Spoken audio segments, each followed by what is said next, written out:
Thank you for staying with us.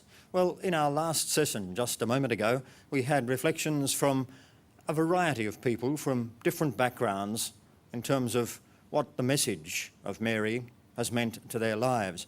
This next segment will continue that theme. Again, we've brought together a number of people from right across the board, much as we have today internationally in various centres around the world. The difference is that these people are now going to share with you their Mary moment. We now go to that special segment.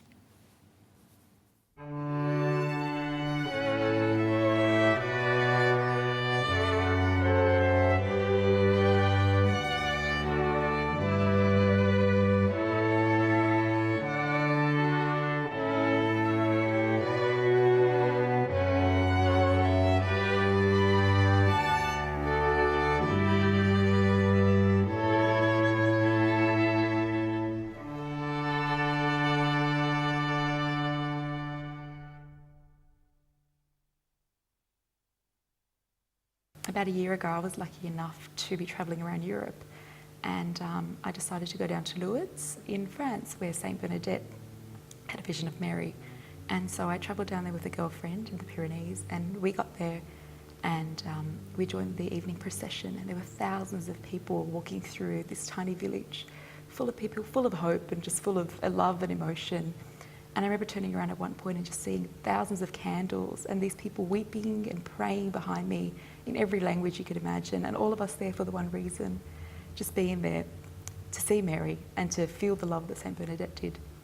And we walked through the town square, through the procession, and afterwards we lined up to go see the grotto where the Virgin Mary appeared to Saint Bernadette. And I remember waiting in line with my eyes closed, and this woman behind me praying in Spanish, another woman in front of me praying in Italian, and feeling like I understood exactly what they were saying. And I got to the grotto, and I remember kneeling down and just closing my eyes and feeling this unbelievable warmth, the way that I can imagine Saint Bernadette would have felt when she appeared to her. And I remember standing there thinking that this was nothing I could ever explain to anyone before, but I felt I was right in the presence of Mary, right there in this little part of the world with millions of other people that I didn't know, and we were all there for the one reason. And something I just keep in my heart because it's really close to me. I have a really strong affinity with Lourdes because my mother had a dream about Our Lady of Lourdes when she was pregnant with me, and she called me Laura after that. So when I went there, I felt like I was visiting my namesake, and I felt that in my heart. I felt a connection to Mary I'd never felt before. And to this day, when I think about it and when I talk about it, when I see pictures about it, I just get this feeling, this warmth inside that I can't describe to anybody. And I know that she was there with me, and I felt it the way that Saint Bernadette did. It's beautiful. It's absolutely beautiful. It was 1974. Had lived in Burke for quite some years, and there was only one doctor in town, one hospital. Fair enough. We were adequately cared for most of the time. But on the Saturday morning of the long weekend in October, I thought, it's time to go. So got the woman next door to come and look after the other kids, and said, you let my husband know when he comes back what's happening, won't you, Robin? And she said, oh, rightio, you sure you're all right? And so I just hopped in the car and took myself up to the hospital. It wasn't too far away from where I was living. And opened the door, got inside a nice, cool, air-conditioned hospital. The place was deserted. So I picked up the phone on the desk, anybody there? And this voice that I knew well because she was my neighbour, she was acting matron at the hospital, came on the line. Oh, it's you, is it? Have you come to have another kid? So I said, yes, Lynn. Oh, well, she said, look, just take yourself up to the labour ward, you know your way around, and settle yourself in. We'll be up there shortly, but don't be surprised if we take a long time, because there were major brawls at 3 of the pubs last night. And we're still busy staunching blood and sewing up great gashes and calming people down. But I'll send somebody up shortly to make sure you're settled in. I said, oh, rightio, so off I went. And A little while later, I said, is there a doctor, Dr. Greg, can he come up? Well, actually he's gone to Cunnamulla this weekend, the only doctor in town. The nearest ones were 100, 120, 130 k's away, whichever way you went. So I thought, okay, what do I do next? Because by this time it was getting quite serious, intense. And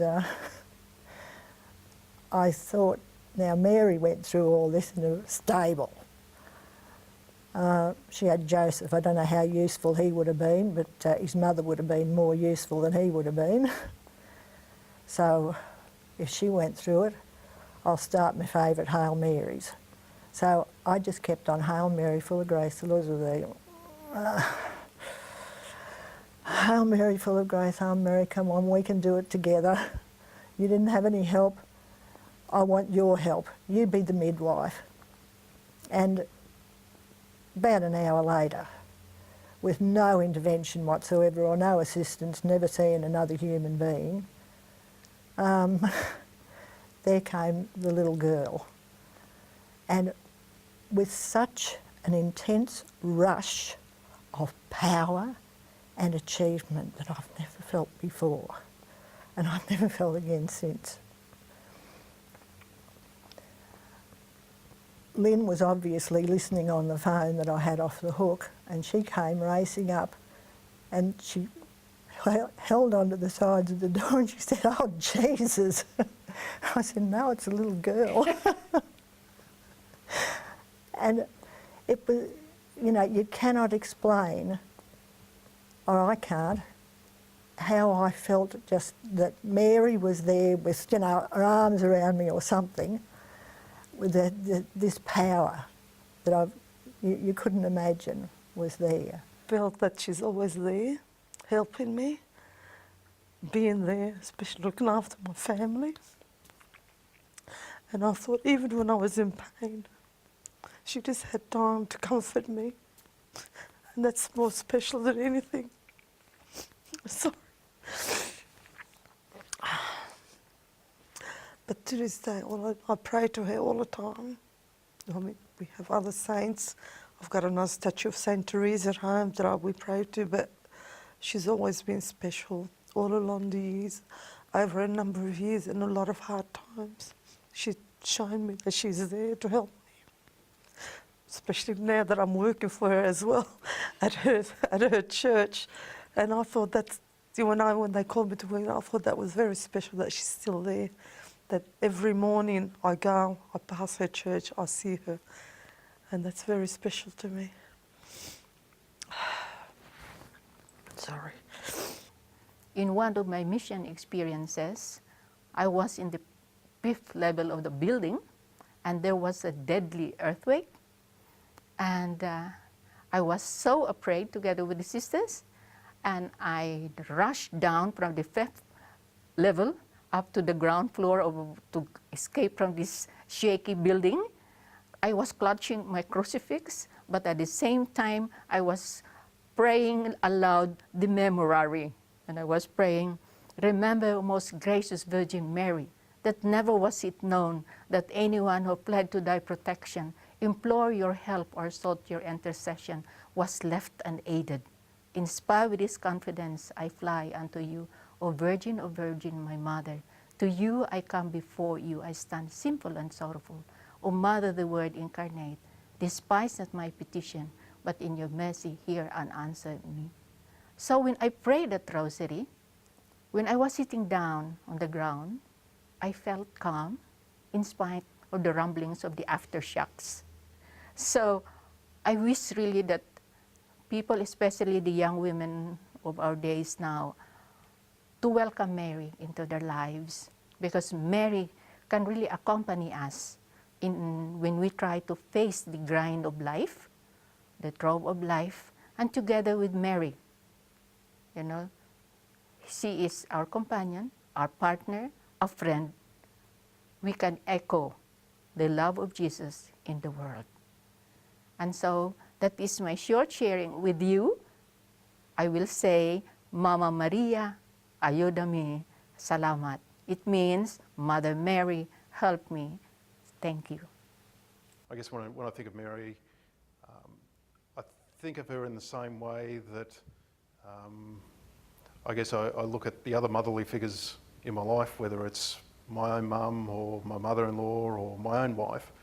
And usually if I've got a problem, and usually if I think it's something that's not very objective and it's more to do with emotions or something where I think, well, you know, it's not really something solid that I want or an solid outcome that I want, but hey, you know, I know if I went and spoke to my mum about it, that she'd understand that it was really important to me because, you know, how I feel is important and what I think is important. So that's usually when, you know, I might ask for a bit of extra help from Mary to, you know, maybe have a, you know, a bit of a good word on my behalf. So, yeah, I guess that's how I think of Mary. And this is the part that touches me. Trace in our actions the lines of her love, in our hearts her readiness of faith. Prepare once again a world for your Son, who lives and reigns forever and ever. Amen. I think those lines trace in our actions the lines of her love, in our hearts her readiness of faith. To have Mary being traced on your person, having it in your heart, her readiness of faith, makes you prepared to accept things that come along in life, just like she did. And when you think about it, Mary was just a woman, just a human being, just like me, just like you. Fortunately, I'm not a woman in that sense, but to try and empathise with that aspect of seeing her looking after the baby Jesus. I said even at Mass a few weeks ago that Mary even had to change nappies. She would have had to do the sweeping. She had to do the things that mums do. My mum did that to me. She did that to Christ. And in that way, she's a good model for us, that we sometimes have to get through those dirty nappies. We have to go and feed the people. We have to do all sorts of things with the life that God gives us. I suppose for me then, Mary is that model that we need to follow. And those images of tracing, wherever I go, if I see that she's there with me, helping me, just to point out the image that she has for me to follow her, then that's that moment in my life for her. That's what I'd like to say for her. And I must say, I don't have any devotion to Mary, but for the past 50 plus years, I have tried to live Mary's life, if that's possible. As a Marist, we try to think, feel, judge, and act as Mary does, or as Mary did. And how do we do this? How do we know this? You know, there's so much left out in Scripture about Mary, but what is there is very pertinent to her response to God in her own life, as that young peasant girl who was called to be the mother of Jesus, and her questioning of, she didn't just take it on face value, she questioned how, but she responded. Once she got the message how it was to be, she responded.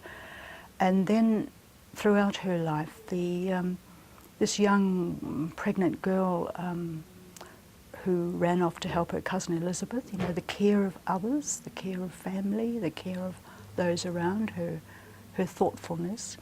At the same time, she could have been probably stoned by her kinsmen for becoming pregnant, out of marriage. So she had to deal with all of these things. And fortunately, she had St. Joseph to support her through it all. And then, you know, the young mum giving birth in a cave and then having to run to Egypt to save the baby's life. She was a refugee. There's hardly any element in Mary's life that is foreign to our life situation and the situation that people find themselves in. Also, you know, her boy ran away at 12 years old, and the poor thing, you know, they're out searching for their son. He hadn't told them where he was. And then it goes on to this quiet period. And I guess we could put our own stories into this quiet period from then on till Jesus is 30 years old and he's out causing a disturbance in the village and beyond the village, and the poor mother is, wondering. And this son of hers is out there doing all kinds of things, and just like any mother, the worry of the mother. And yet she had the confidence to, at the Feast of Cana, to say, look, they've got no wine. And when he more or less says, well, what's that got to do with me? She just says, do whatever he tells you. And I think that's probably the core issue for being Marist, is doing whatever Jesus tells us. Because Mary always leads us to her Son. And whatever it is in every life situation, it's doing what he tells us. My personal relationship with the person of Jesus comes because she takes me. There are times, and don't put me on a pedestal because I'm a human being and I'm a sinner. And so there are times when I would probably be ashamed to be in the presence of God. But not at all if my mother's with me. And that's the whole key. So she to me is my mentor, she's my best friend, she is my access to Jesus on that level, and she's my refuge when I'm in trouble. And that's really where I am. For me, it was an extended moment that probably gave me some greater insights into the human Mary and the sense of her identification from a position of humility into acceptance and faithfulness, trust and discipleship.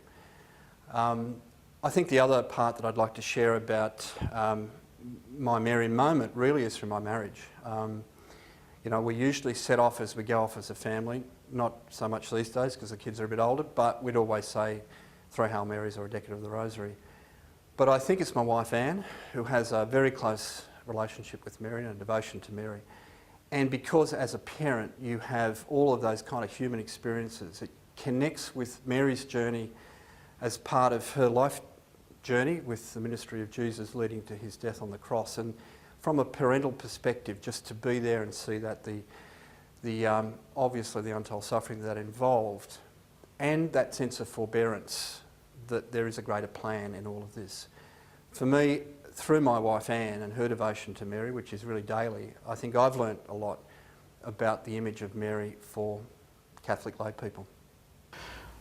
I love my children, and there have been difficult times with my kids, and yet, I think very much Mary's example of thy will be done is an example to me. It's not about what I want or what's the most convenient or what's the most socially acceptable.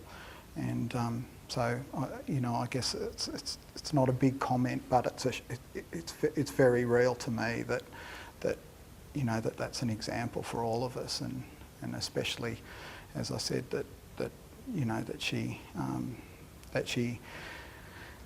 would have been struck by incredibly difficult times and perceptions that would not have been easy to live with, in the local community, and yet, she persevered, and that's what we all have to do. So the phone rang, and my daughter was on the other end of the line. She said, "It's Josh, my youngest son, my 20-year-old. She said, Josh has taken an overdose of drugs, party drugs, at a party, and he's in intensive care on a ventilator." I just couldn't think. The only thing I could do eventually was say the Hail Mary. And through saying the Hail Mary, with my fear and not knowing what was going to happen, I seemed to get this message that really your children don't belong to you. They're really only on loan. Mary was sort of saying to me, just hand him back to Jesus, hand him over. So I did. And slowly I started not to worry as much. I just prayed more, prayed the Hail Mary, and eventually, Josh actually came to. He was taken off the ventilator, and he turned his life around.